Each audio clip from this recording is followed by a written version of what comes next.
Good evening, Africa. Good evening, African Confessions. I am back with another episode. There is a message that I want to share with you guys, and the message reads like this. Hello, how are you? Can you please post my story? I am a fake pastor, and I'm here to tell you the behind the scenes of this industry. A few years ago, I was interested in preaching the gospel. Deep inside me, there was a longing and a zeal to be an ambassador of Christ. Let me say, bad company corrupts, because this started from a sincere place, but now, when I look at myself, I have turned into a demon. I have become the devil himself. So, as I was browsing around YouTube, I watched one video that you posted, and I was inspired to share my own story too. And I would want you to know that all that was shared in that confession is true, and I can relate to that story, especially on the parts where they said that the rituals are done so that you can strengthen your powers. Now, I was a devoted preacher, preaching about the love of God and God Himself, His plan of salvation, and all the true gospel. But unfortunately, my church wasn't growing. I felt like I was not going anywhere. I felt as if I was not worthy of being a pastor. When I saw that my church wasn't growing fast enough, I tried all the tricks in the book. So what I would do is that I would sponsor a lot of programs. So when I was sponsoring these programs, I wasn't using the money from the church, but I was using the money straight from my own pockets.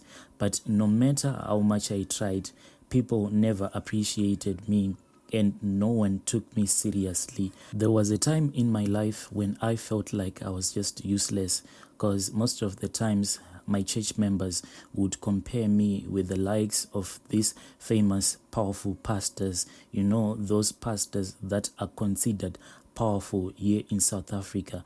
My own church members used to compare me to those famous, powerful pastors here in South Africa. That is when I realized that I needed extra power, and that is when all went wrong. This I had never told it to anyone, but one day I spoke to a friend who was in the ministry, and he told me that there was a place where I could get all this power that I wanted. I had lost my mind, and I had been so much obsessed with the love of power. So this other friend of mine, the one that I had started hanging out with, he had a church too, but to my surprise, this man would be wild during the week. He would be drinking alcohol and taking weed during the week, but when Sunday came, he would go to church and pastor his church. But people didn't know that he would be busy with alcohol and taking weed throughout the week. When I saw my friend doing this questionable behavior, it didn't suit well with me, but I was like, time will tell. At first, I wasn't comfortable with his conduct, but he kept on assuring me that all was going to be fine. On this particular week, he invited me to go with him on a trip. So basically, as for me, my church was a very small church. It was situated in a small community with less than 50 people attending my church. So what we used to do is that we would meet up at this school where we were renting a space so that we can attend the church. So me and my friend, we left for the trip, all expenses paid for. Since I was just an ordinary man, I had to rush to Mr. Price to buy one chinos and a warm jacket. After buying the clothes from Mr. Price, me and my friend, we flew to South Africa, and I found myself in Cape Town. I'd never been on a plane before. This was my very first time to be on a plane. Growing up, I had never thought that one day I would board a plane. I still remember that back in the village, whilst I was just a young boy, sometimes whenever aeroplanes would fly by our village, we would sing and shout, "Aeroplane, aeroplane." Sometimes we would try to chase that aeroplane as we would follow it whilst it would be passing through our village. And I never thought that one day I would ever see the inside of an aeroplane. So from Kenya, we arrived in Cape Town, and that guy, he booked a hotel for us by the waterfront. This life was very nice, and I had admired the soft lifestyle. To my surprise, I was in the room one day reading the scripture and studying the Bible when he brought one beautiful lady. She was quite a beauty, and he opened my door and he said to me, "Let us play, let us enjoy ourselves." I didn't get him at first. I didn't know what he meant when he said that, "Let us play and let us enjoy ourselves." But I only understood that he wanted us to indulge in sexual activities with this lady. He wanted us to have a threesome. When I saw the situation that I was in, my heart skipped and I stood up, because at that time I was still pure. Yeah, I had seen my friend doing things like drugs and all, but this was beyond my imagination.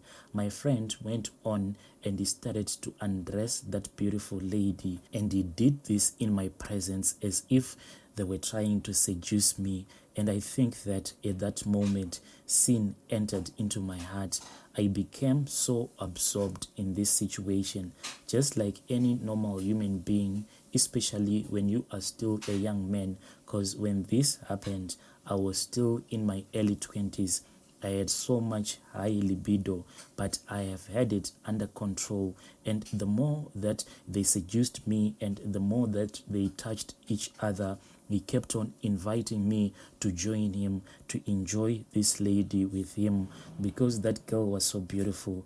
That is when I lost it. I was actually partaking in a ritual without knowing it. That voice that will tell me that this is wrong just kept quiet, and I felt so numb. This life was interesting than my regular boring life.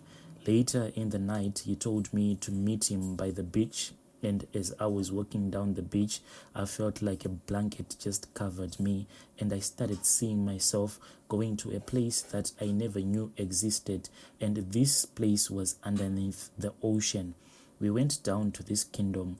It felt like a dream, but this wasn't a dream at all. As I got to this place, I was invited and I was welcomed by human beings. To me, they seemed like human beings, and I saw my friend sitting with other famous pastors that I will not mention their names. These famous pastors that I don't want to mention their names, they all wore black robes, and I was shocked. I was told to calm down and not to panic, because my dream of having a powerful church was going to come through. I knew that this was not of God, and still the love of money, and since sin had entered into my heart and fame kept me from denying the fact that this was all wrong. I think also me agreeing to have a threesome earlier in that hotel room had made me to reach a point of no return. I was given money like new banknotes.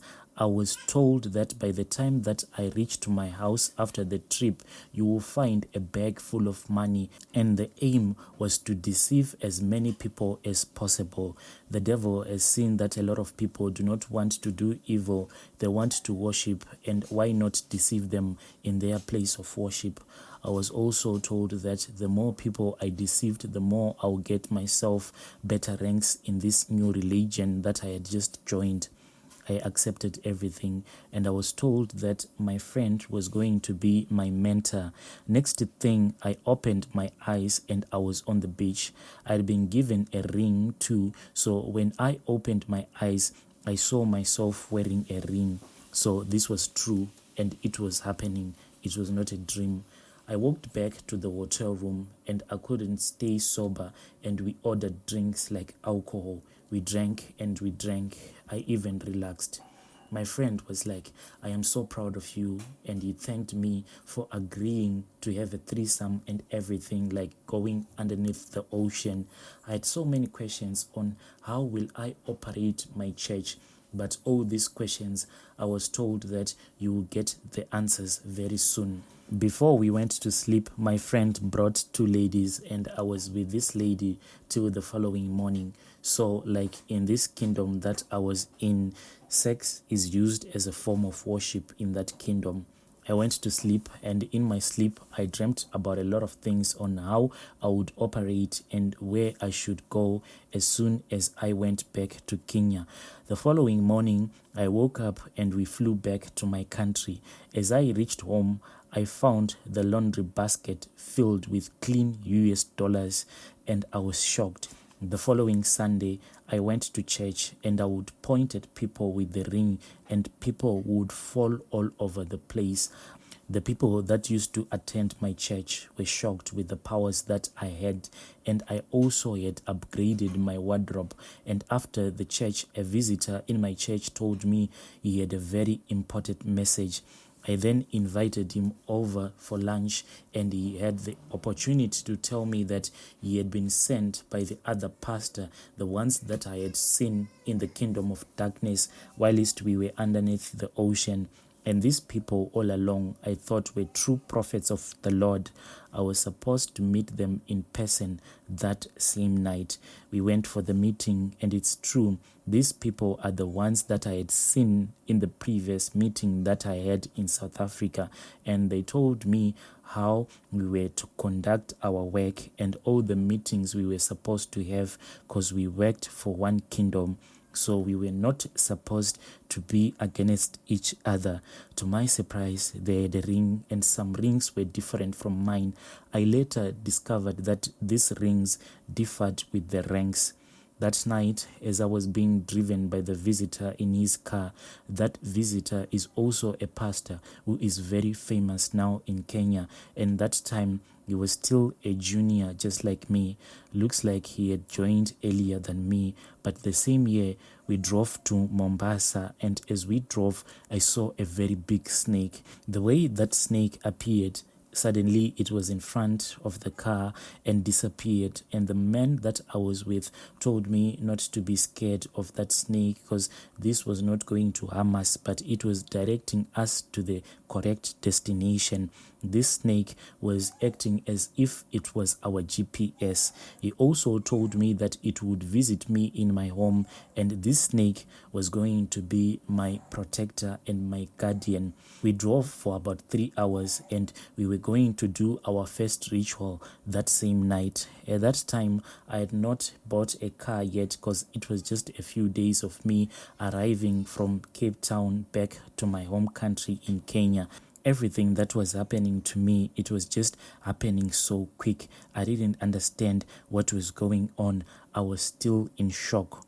We arrived at the venue, and the meeting was done at night. All the members of the cult were wearing black gowns, and I was also shocked to see new faces, your celebrities and social media influencers, and I was told that I had the power to see anyone who is our member.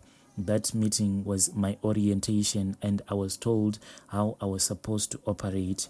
After the meeting, we drove back home, and as I opened the door to my house, I saw that snake, and suddenly that snake just disappeared.